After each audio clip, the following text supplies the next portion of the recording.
Retour sur ce plateau pour la deuxième partie de cette émission et nous parlons du Togo. Isidore, la nouvelle Assemblée nationale change la pratique. Le mandat du président de l'Assemblée nationale est sur le point d'être modifié. Oui, c'est ce qu'on a appris depuis hier. Mais c'est curieux. C'est vraiment curieux, c'est vraiment curieux. Hier, lors de la deuxième séance de la session de plein droit, les députés ont adopté, sont arrivés à adopter leur règlement intérieur. Nous avons constaté qu'ils ont modifié au moins 15 articles dans ce règlement intérieur et l'article relatif à l'élection du président de l'Assemblée nationale, ils l'ont modifié aussi et désormais le président de l'Assemblée nationale est élu pour un mandat d'un an renouvelable autant de fois que durera la législature.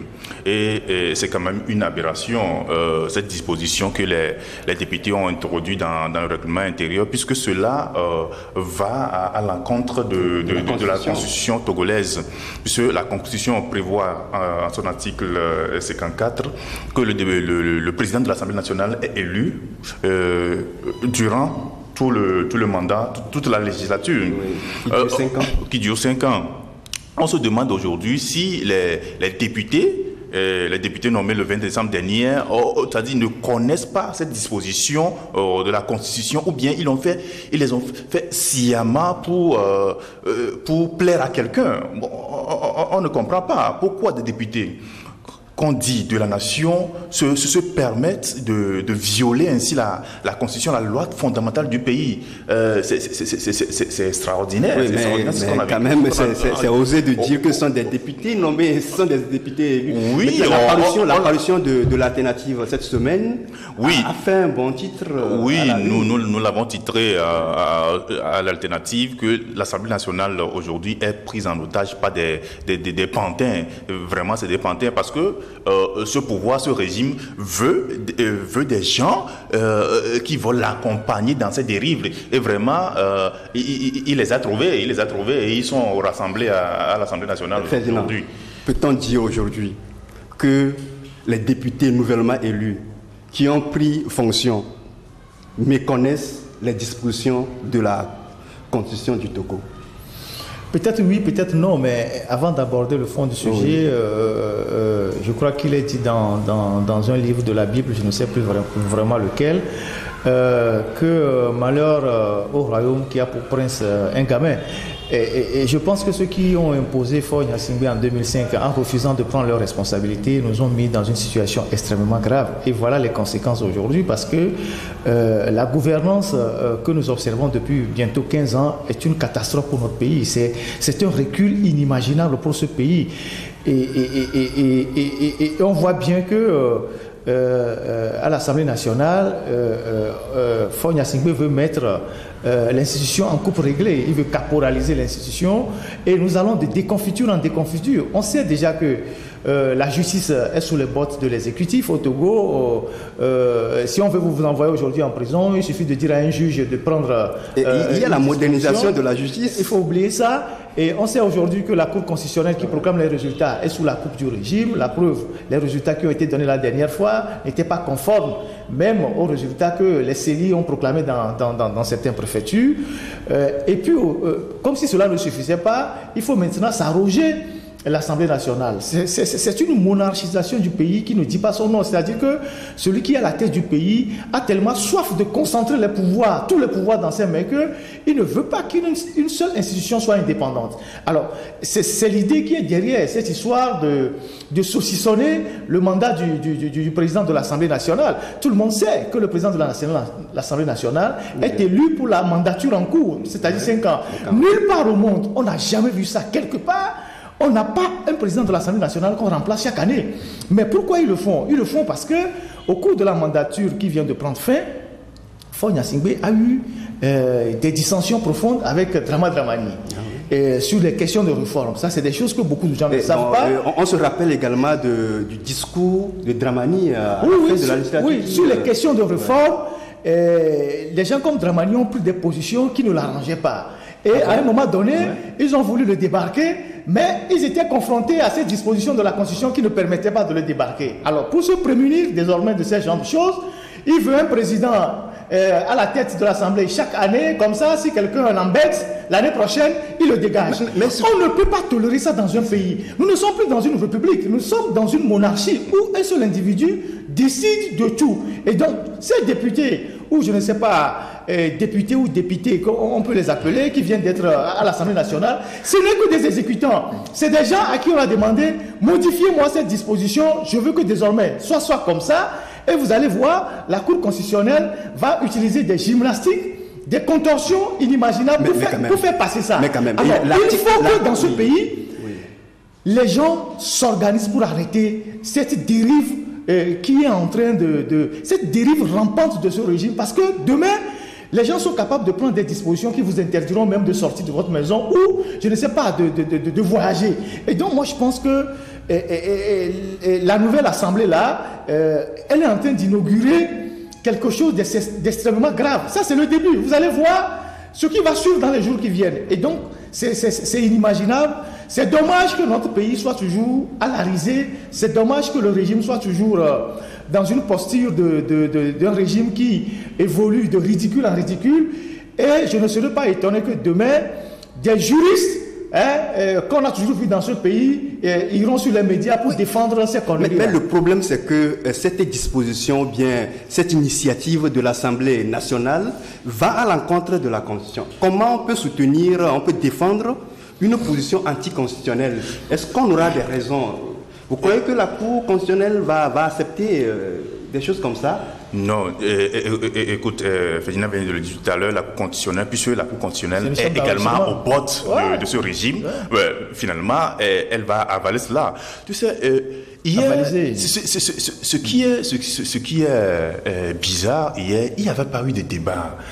Il n'y avait pas eu d'opposition concernant cette introduction de, c'est-à-dire ce règlement, cet article-là dans le règlement intérieur. Mais c'est ce qui est difficile à comprendre.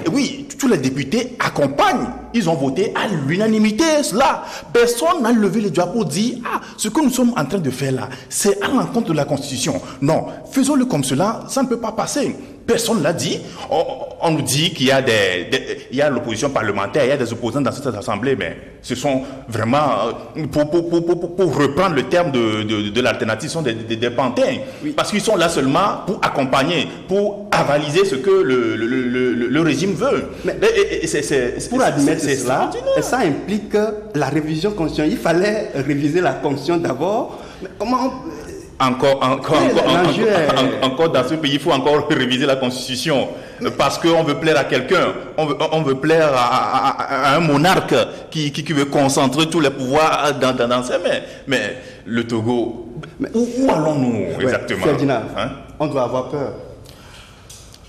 Oui. Si ça commence comme ça. Oui, on devait avoir peur depuis le début. C'est pas maintenant qu'il faut avoir peur. On a quelqu'un qu'on a mis au pouvoir qui concentre tous les pouvoirs, comme Isidore vient de le dire, qui écrase qui il veut, qui jette qui il veut en prison, qui organise quelle mascarade il veut. Mais la fois passée, il a gracié des détenus. Et donc, je pense que son envie, c'est de contrôler tout, c'est d'avoir tout dans ses mains. Et cette assemblée, ce n'est même pas une assemblée, on ne peut même pas l'appeler une assemblée. C'est un regroupement de copains et de coquins. Vous voyez, parce que quand vous prenez le profil des gens qui sont là-bas, je ne veux pas rentrer dans un certain nombre de détails. Il n'y a que des copains, des amis, des copines, tout ça. C'est ça, ce n'est pas une assemblée nationale. C'est une bande de copains qu'on a ramassés, des gens qui n'ont pratiquement aucun niveau, qu'on a mis à l'Assemblée nationale, à qui on donne des ordres et qui s'exécutent comme des militaires. Vous voyez. Et donc, ça c'est notre pays, ça. C'est le niveau où on a atteint. Et c'est extrêmement grave parce que tous les jours que Dieu fait, on s'enfonce. On s'enfonce et avec ce régime, on a perdu tous les repères. On a perdu les valeurs. Nous sommes dans l'inversion de l'échelle des valeurs et des gens prennent le plaisir de venir justifier tout ce qui est attentatoire aux principes, aux valeurs, aux principes même fondamentaux de la République. Et donc c'est extrêmement grave. Et je pense que cette assemblée, il ne faut rien attendre. Elle va évoluer de scandale en scandale, de surprise en surprise. Et au bout du compte... on dirait que vous êtes tellement sceptique. Non, mais c'est les événements qui nous conditionnent. Quand ça commence comme ça, on sait très bien qu'il y a une disposition de la Constitution qui dit le président de l'Assemblée est élu pour un mandat de 5 ans, et que des gens se permettent dans un règlement intérieur, qui est juste un règlement intérieur de l'Assemblée nationale. Ce n'est même pas une loi, c'est un règlement intérieur de l'Assemblée nationale. Et les gens veulent utiliser un règlement intérieur d'une Assemblée nationale pour modifier un article de la Constitution, mais c'est extrêmement grave.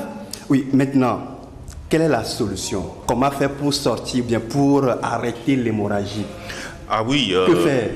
Ah oui, on l'a dit tout à l'heure, il faut que les gens se lèvent pour arrêter cette comédie, cette pagaille-là. Et puis, c'est ce que on vient à la coalition, c'est ce que la coalition est en train de proposer maintenant à travers ces manifestations. Mais apparemment, la C14 n'a pas la solution. Oui, la C14, comme l'a déclaré sa coordinatrice la semaine dernière, veut arrêter cela, veut arrêter cette assemblée, puisque la C14 réclame de nouvelles élections législatives pour asseoir une assemblée nationale digne de ce nom. Est-ce que ce n'est pas de l'utopie? De l'utopie? Bon, on ne sait pas, parce que peut-être que la C14 a les moyens de sa politique, avec les manifestations et tout ce qui est en tout, on le connaît. Que la C14 a les moyens pour empêcher. Mais je pense qu'on vient de sortir d'un très long processus avec tout ce que vous savez, dialogue, facilitateur et tout ça. Et on ne peut pas dire qu'on est vraiment satisfait de ce qui s'est passé, c'est-à-dire des revendications préalables à ce qui a été obtenu par la C14. Alors, il faut se remettre en cause, il faut savoir se remettre en cause. Je suis de ceux qui pensent que après ce processus-là, la C14 ou la C13 devrait se prendre quelques jours. Oui, on rappelle que MCD ne fait plus partie de la coalition. Devrait prendre quelques jours pour faire un petit conclave. Un conclave au cours duquel il faut faire l'état des lieux, il faut essayer de voir qu'est-ce qui a marché, qu'est-ce qui n'a pas marché, où est-ce que nous avons trébuché, quelles sont nos forces, quelles sont nos faiblesses, pourquoi la situation nous a échappé alors qu'on avait l'ensemble du peuple comme soutien. Et se dirait un certain nombre de vérités entre acteurs politiques, parce que dans cette C14-là, il y a tout et n'importe quoi. Des gens ont posé des actes qui ont compromis les efforts de tous les Togolais. Il faut se dire toutes les vérités, même si il faut se bagarrer dans ce conclave-là, se dire les vérités. Et ensuite, sceller un nouveau pacte. Un nouveau pacte pour reprendre la lutte autrement, en tenant compte des erreurs du passé. Et dans ce nouveau pacte-là, il faut essayer de mettre chacun devant ses responsabilités. Voilà où nous allons. Est-ce que tout le monde ici souhaite aller dans ce sens-là? Ceux qui n'ont pas envie d'aller, ils peuvent prendre la porte et la C14 ressort avec un nouveau pacte pour le combat, pacte avec comme socle l'engagement, l'honnêteté, l'intégrité, le deuil des ambitions partisanes, parce que ça a beaucoup nu à la coalition, et puis les calculs personnels, pour ne porter que les aspirations que le peuple leur a confiées. Et c'est à partir de ce moment qu'elle peut approcher les organisations de la société civile qui eux aussi ont besoin de se réorganiser pour voir comment est-ce qu'ensemble ils peuvent mener le combat. Mais tout ça n'a pas été fait. Est-ce que vous pensez véritablement que ça n'a pas été fait? Mais ça n'a pas été fait. Nous sommes tout près de ces choses-là. Rien n'a été fait. Et donc, on s'est lancé encore dans des déclarations, dans des conférences de presse. On annonce des choses. On publie même des communiqués avec des dates qui sont des dates de l'année passée. On continue d'utiliser l'entête de 14 organisations, alors qu'il y a un parti politique qui dit je ne suis plus dedans. Et tout ça démontre qu'il n'y a pas une structuration, il n'y a pas une organisation. Les gens n'ont pas pris le temps de faire l'état des lieux avant de se lancer dans le combat. Du coup, on annonce des marches, et puis après, chemin faisant, on les annule, et tout ça, ça désorganise la mobilisation. Je suis d'accord qu'au sortir des élections du 20 décembre, il faut remobiliser rapidement les Togolais. Mais il ne faut pas confondre vitesse et précipitation. Il faut tirer les leçons de tout le parcours qu'on vient de faire avant de se relancer. Sinon, si on continue les mêmes méthodes, on n'aura que les mêmes résultats. Vous voyez les manifestations. S'il faut aller dans les rues pour aller de rond-point de Bepota pour aller vers Enfamé, ça ne sert absolument à rien. On peut le faire ainsi, on peut mettre 2 millions de personnes dans les rues, on n'inquiétera personne. Donc il faut réfléchir, il faut solliciter des stratèges, des gens qui s'y connaissent pour aider la C14, si on s'en tient à la formule C14, à se restructurer de manière à ce qu'elle soit plus efficace sur le terrain. Et donc moi je pense que cet exercice-là n'a pas été fait. On s'est relancé rapidement dans les manifestations, dans la programmation des manifestations, alors qu'en interne, il y a des contradictions qu'on n'a pas pris le temps de régler. Et ces contradictions sont apparues au grand jour et on a été obligé d'annuler les manifestations. Mais ce qui pose problème, nous sommes en 2019. Et voilà la santé de la coalition. Mais vous vous rappelez de cette sortie de Fulbert Artissot? Est-ce que ça ne traduit pas, par exemple, ce malaise au sein de la C14, de la C13, disons? Oui, Fulbert Artissot l'a déjà mentionné dans sa déclaration tout au début de l'année. Ça traduit effectivement le malaise qu'il y a au sein de la C14, parce que à travers sa déclaration, on a vu qu'il y a des querelles intestines que des gens n'ont pas encore enterrées au sein de la C14. Il y a des décisions qui ne sont pas prises à l'unanimité. Chacun au sein de la C14, chacun s'accroche à son statut de leader. Oui, parce que au sein de la C14, il y a une conférence des présidents oui. Qui se réunit. Mais à cette conférence, il se fait que les gens ne se disent pas la vérité. Chacun se lève parce qu'il est leader, il est président de ce parti, donc il a ses intérêts, il a les intérêts de son parti. Et tout ça là fait que la C14 ne fonctionne pas bien à l'interne. C'est parce qu'on montre aux populations lors des marches avec les leaders qui marchent main dans la main comme des mariés, mais au sein de la structure même, il y a quelque chose qui ne va pas. Qu'est-ce qu'a relevé la dernière fois Fulbert Artissot? Ouais. Aujourd'hui, on nous annonce un grand mouvement citoyen, la C14 avec des organisations de la société civile et autres. Moi, je me dis que ce n'est pas un CST bis. On a vu comment le CST a fini en 2012-2013. Et quand on répète encore cette expérience, comment est-ce qu'aujourd'hui on doit s'asseoir, comme l'a dit tout à l'heure Ferdinand, pour repenser le moment dont on parle? Est-ce que les politiques vont encore se mélanger avec les organisations de la société civile pour engager ce combat, cette nouvelle phase de la lutte? On va encore répéter cette expérience aujourd'hui? Ferdinand, on se pose la question. Est-ce que vous pensez que la C14 est à l'épreuve d'une supplice décisive? L'éternel recommencement. Oui, ça donne l'impression parce que vous voyez, tant qu'on ne sera pas organisé, on ne pourra rien gagner. Ce qui a beaucoup nuit à la C14, c'est aussi le leadership.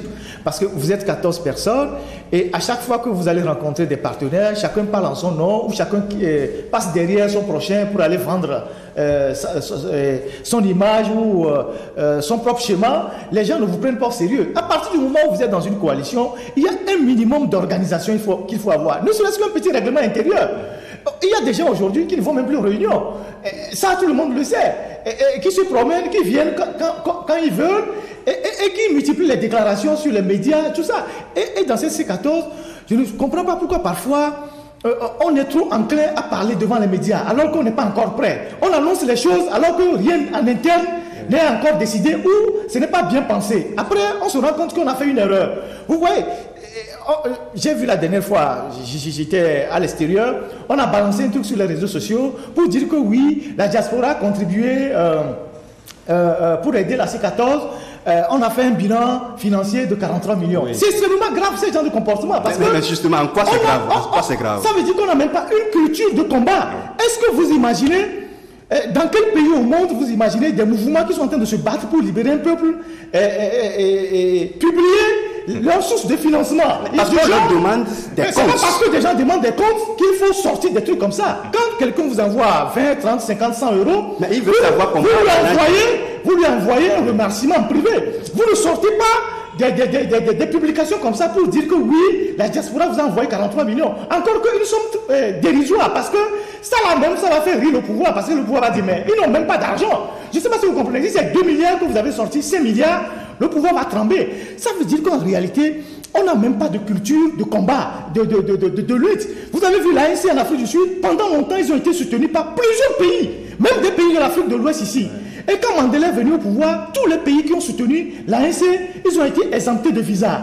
Et personne n'a jamais publié sur la place publique les fonds que ce mouvement, ou le soutien que ce mouvement a obtenu pour combattre l'apartheid dans l'Afrique du Sud. Nous devons apprendre à être discrets et à être vraiment disciplinés. Parce que quand vous faites ça, si quelqu'un a envie de vous donner des moyens, il va avoir peur que demain, vous puissiez divulguer son identité. Et donc, je pense qu'il y a des erreurs qu'au niveau de la C14, on doit corriger. Si on ne s'organise pas, on ne se structure pas, on ne se réorganise pas, on va se lancer de nouveau dans la bataille, on va faire des incantations, on va lancer des manifestations, rien ne sera organisé, et on sera toujours sur la...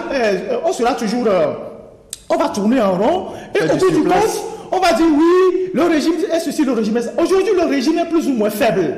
Même s'ils ont organisé des élections, une farce électorale, on sait que le régime est faible. Mais si on ne s'organise pas en prévision des échéances ou des enjeux à venir, on va tourner en rond, on sera paralysé par la question de leadership, l'indiscipline de certains, et puis au bout du compte, oui, on n'obtiendra rien, alors que le peuple est à notre disposition. Le peuple est majoritairement mobilisé pour le changement. Ce peuple, je continue de le dire, a tout donné. C'est les gens qui pilotent le mouvement qui ne sont pas parfois à la hauteur des attentes du peuple. À un moment donné, il faut réfléchir. Oui, et le temps, ça joue contre nous. Nous reviendrons dans la dernière partie. Nous allons consacrer quelques minutes toujours à la marche de la C4, de la coalition, qui est annoncée pour 26 janvier prochain. On marque une pause et on se retrouve après.